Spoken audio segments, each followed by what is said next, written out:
fear? Alicia, bakit may fear? Kasi? Bakit daw siya? Bakit ako?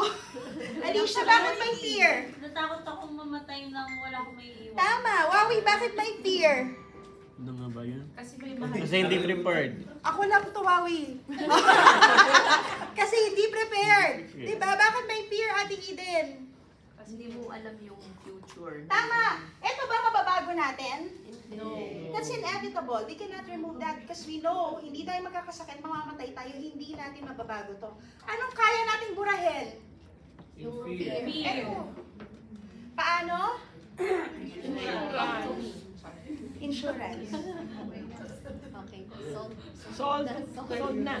Easy ba? Easy ba?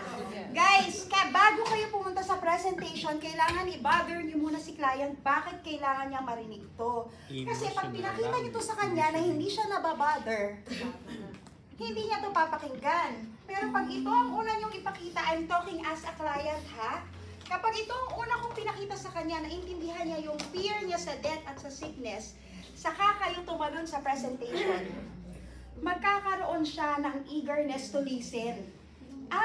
Abi, paano ba? Paano ba ako magiging ready?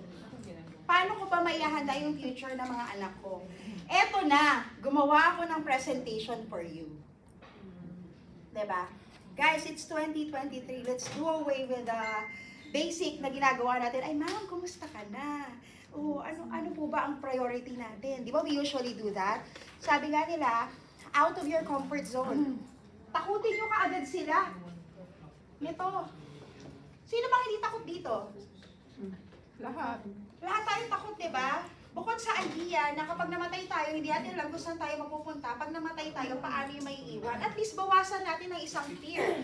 Yung fear na sure ka na anything happens, your family is secured.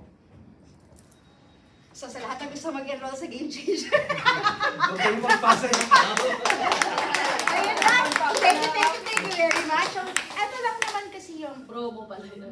nag-iisip kasi ako. Actually, yung